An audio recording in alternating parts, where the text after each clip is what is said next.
of the Embark Live.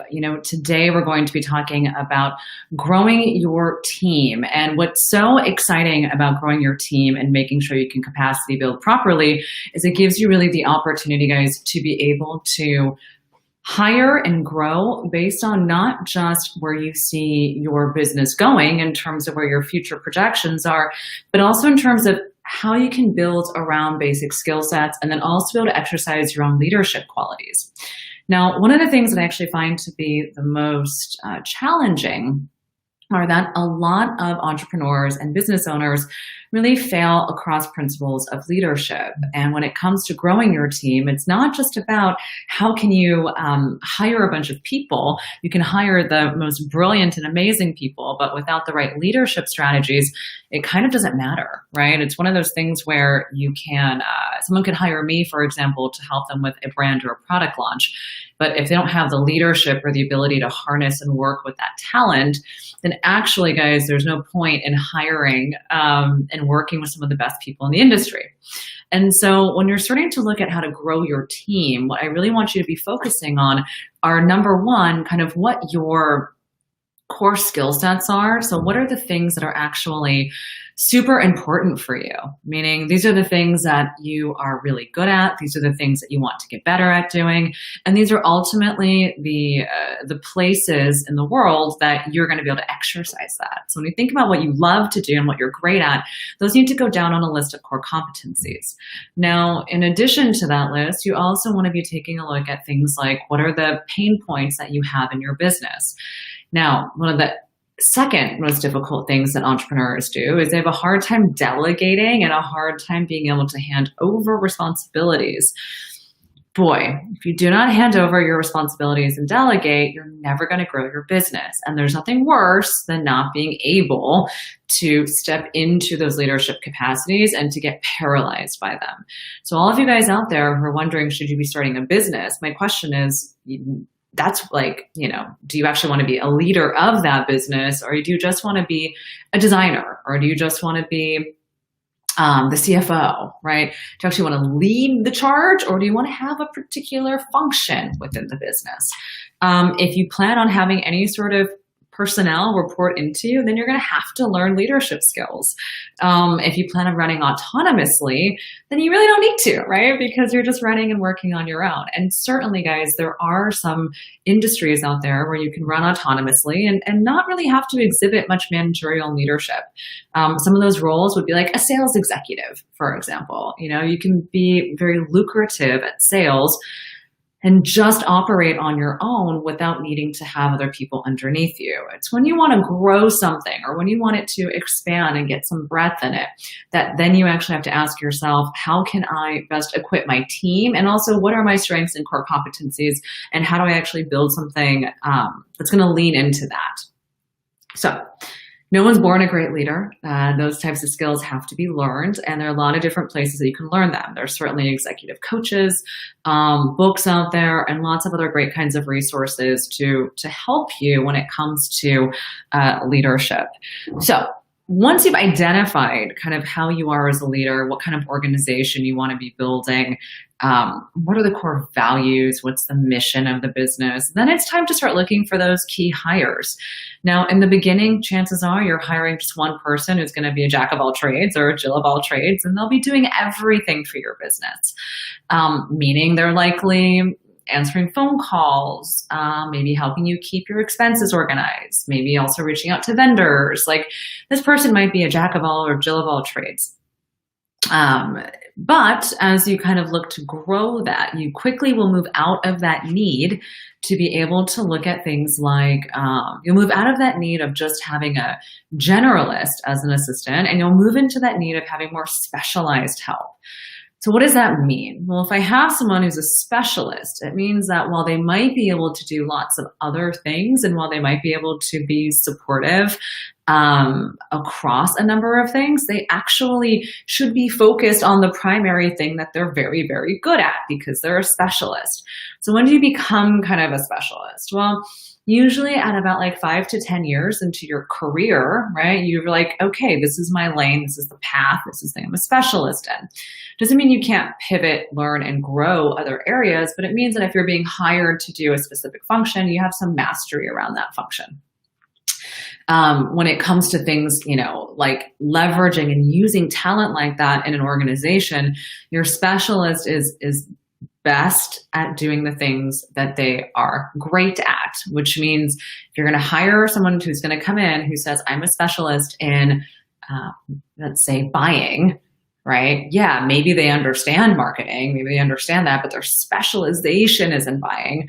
And you give them the entire marketing department to run, right? You don't know if they're going to do well or not. You may be overpaying them for that marketing role and underpaying them for that buying role, right? So be very clear as you're looking at who you're hiring, that you're hiring for specific needs and you understand the levels of qualifications that you actually need to have to be able to hire those people. Right? It's a lot more challenging than just how do I put a post on Craigslist and hire someone to do X. More often than not, guys, I see bad relationships happen between managers and employees when expectations aren't very clear and very direct. Sometimes we can feel like people should be reading our minds. They should just be able to get it. Again, even the smartest person in the world, won't get it, if you're not clear and specific about what you're looking for. What I can tell you though, and what I think is kind of the most interesting thing here is that you can actually tell a lot about someone during that hiring process based on the kinds of questions that they ask you. You can learn a lot about someone's style based on, how they're approaching and analyzing kinds of information. And that'll tell you a number of things. Number one, it'll tell you kind of where their brain is at and how much hand-holding. And number two, it'll tell you just what kind of, how their mind works, whether it's both creatively driven, analytically driven, and that'll also tell you the ways in which you can present information, teach them, and grow them. I used to tell people, if you want to have a fashion company, you also have to think about launching a media company. It's similarly when it comes to capacity building and hiring. If you want to have a company at all, right, you're going to have to become a great leader or bring in a great leader. You're going to have to get good at delegation, getting people to manage up to you, or you're going to have to get the help and get the support so you can learn and grow those skills, or hire someone in entirely to do it.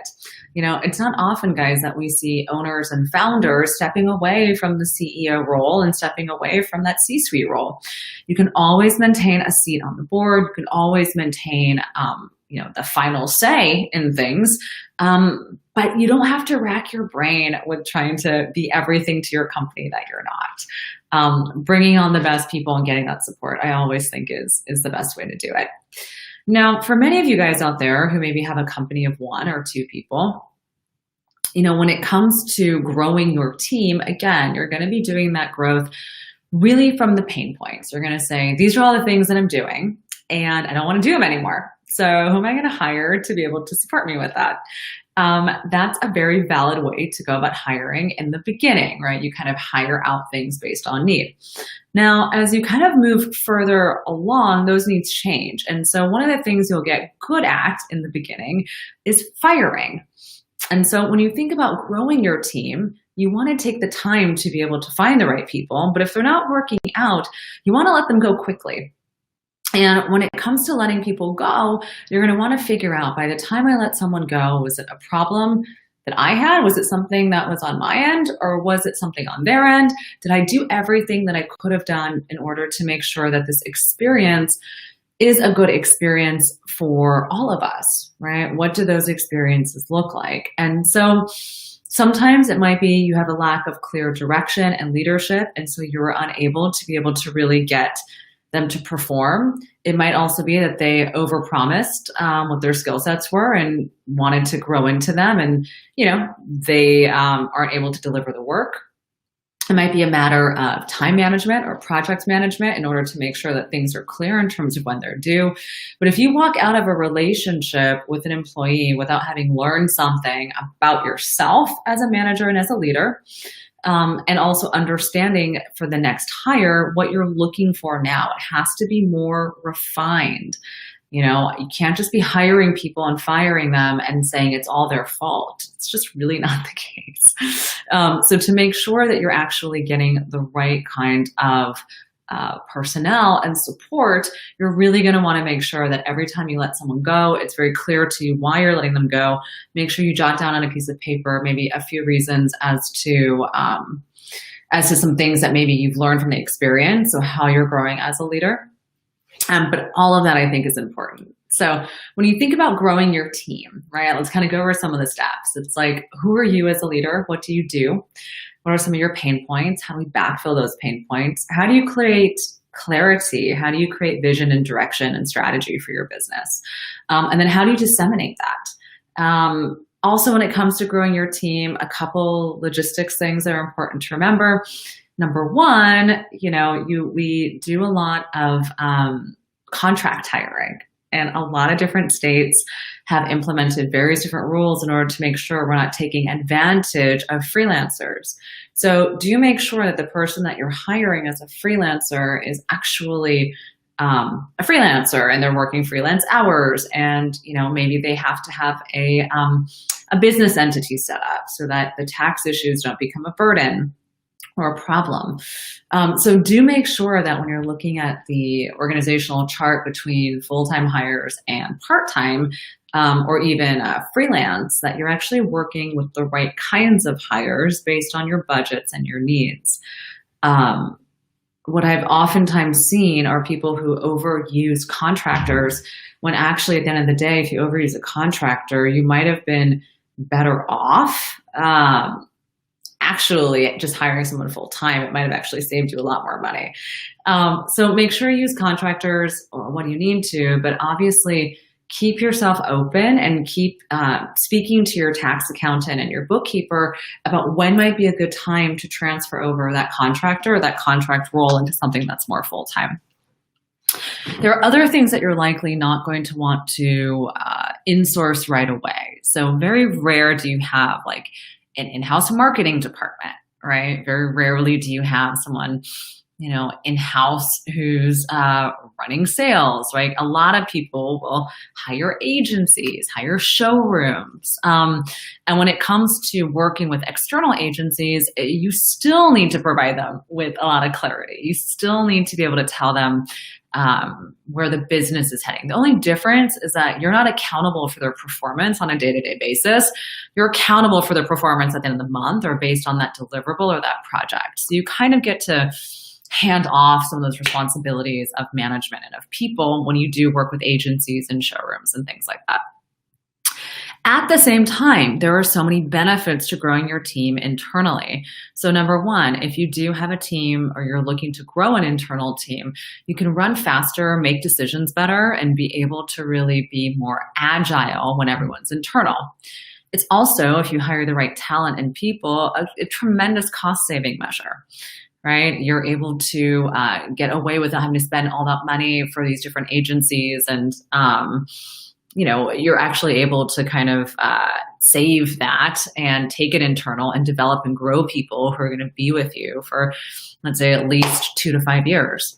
The other thing that's interesting I want to mention here is I said 2 to 5 years. And when I normally interview people, one of the things that I always ask them is, where do you want to, not where do you want to be, but what do you want to put on your resume when you're done working with me? What are the things that you are driving you in your life that you really want to get some exposure to, that you really want to add value to your own, to your resume?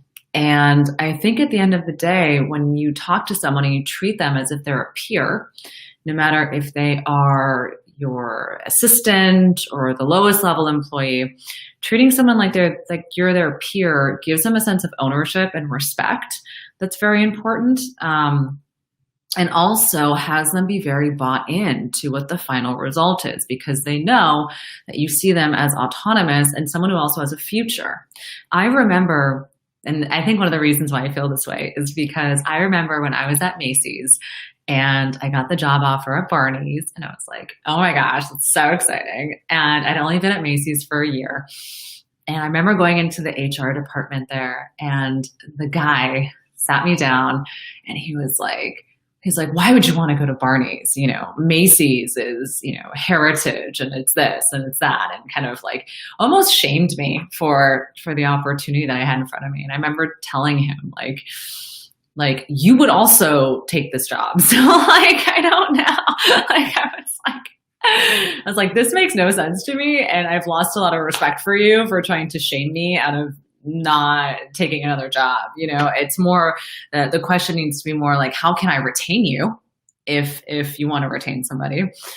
Or the question, if it's not retention, then it's, hey, that's really wonderful. Congratulations. Like, when do you need to go? How do we wrap this up? You know, in our industry in fashion, people move around to so many businesses. You know, you never know who's going to be in your network. You never know who's going to be close to you, who you're going to see again. So making sure that you maintain those relationships and be positive when people go through transition is very, very important. If someone asks you, hey, do you guys have health insurance? Do you have a 401k plan? And you don't, you can say, no, we don't, but it's something we're looking to implement when we get to X amount of volume, right? It's all about showing that you have the responsibility and the foresight and planning to be able to do that. Thanks, Crystal. Thanks for watching.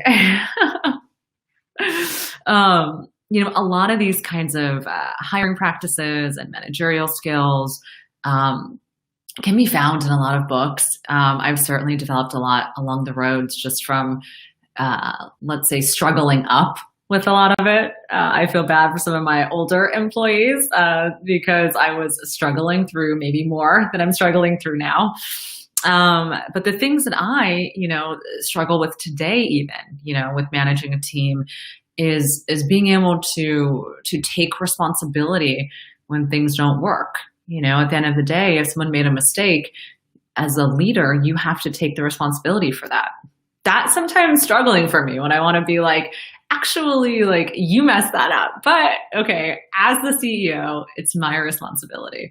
And that's an important thing to take. You know, the other thing that I struggle with is making sure that I continuously develop people and being patient with that.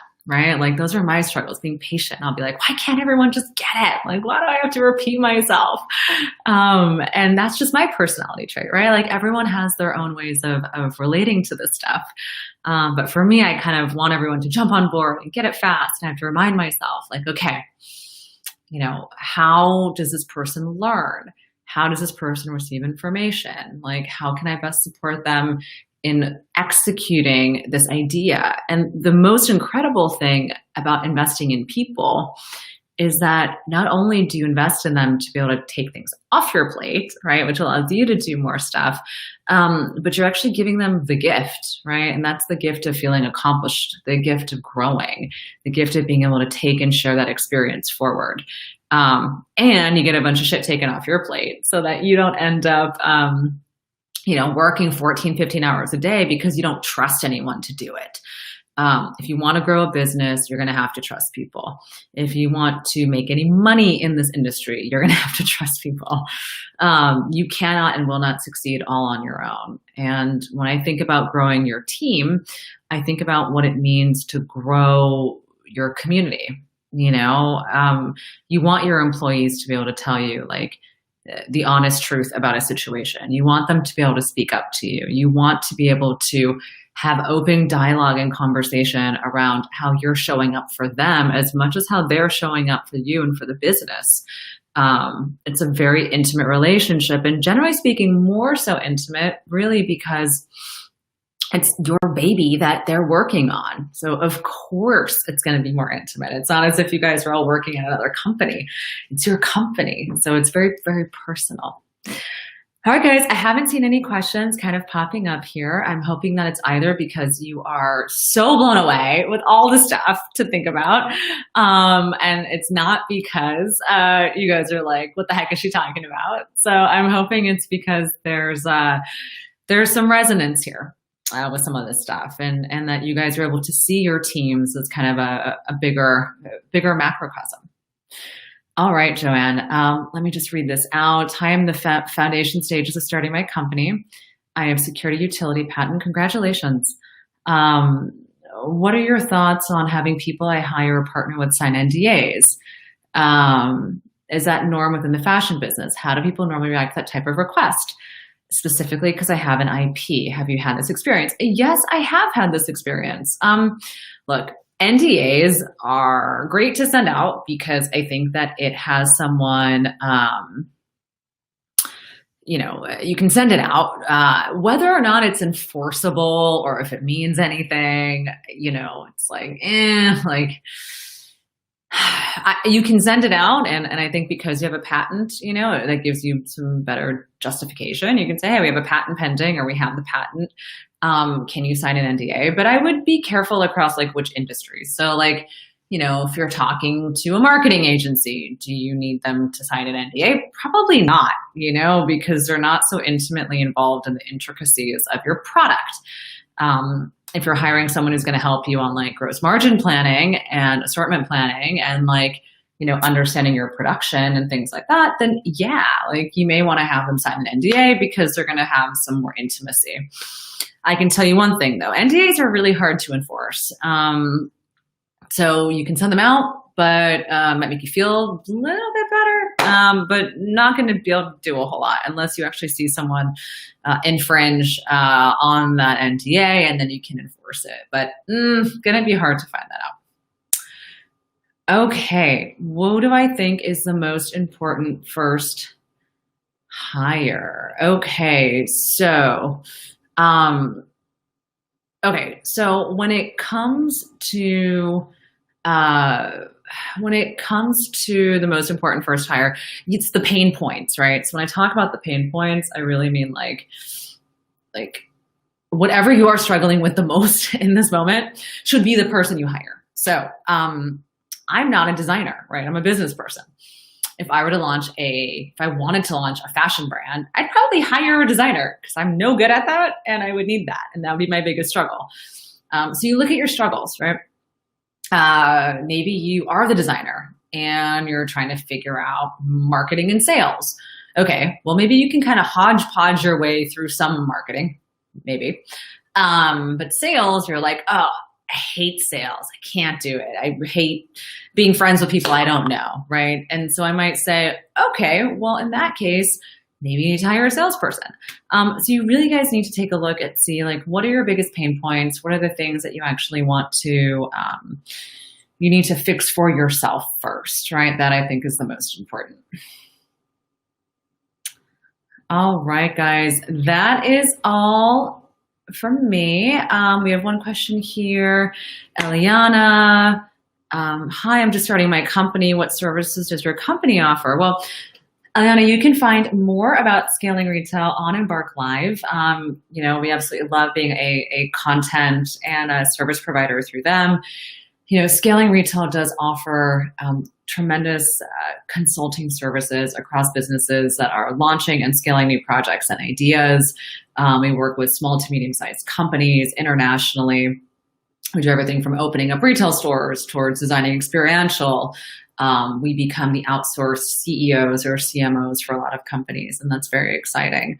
And when it comes to the agency services that we offer everything from your programmatic on marketing, advertising. We're looking at things like your brand DNA, your positioning. Those things are really critical and essential to the foundations and to the launch. And then on the consulting side, we have a team of consultants that focus on operation planning. They focus on sales planning, building out your marketing strategy, gross margin analysis. Originally when I started this company, I started it with the intent to be the Accenture or Bain and Company for small companies in fashion and retail. And I'm happy to say that we've accomplished that, which is really cool. So we don't design. We're not designers. Don't do production. Don't do any of that stuff. But all the other business stuff, the like, how do you make money? That's what we do. All right, guys. That is all from me. Do we work with small businesses? Absolutely. And thanks for asking your question. I really appreciate that. All right, guys, that is all for me today. Please make sure you sign up at Embark Live. Always a pleasure to be here, to be able to chat with you, to be able to talk to you about what's happening in terms of growth of business. So many different things and places you can go to get your information from. Really an honor to be a voice in the industry for you, and to be able to shed some light on important things that not a lot of people talk about.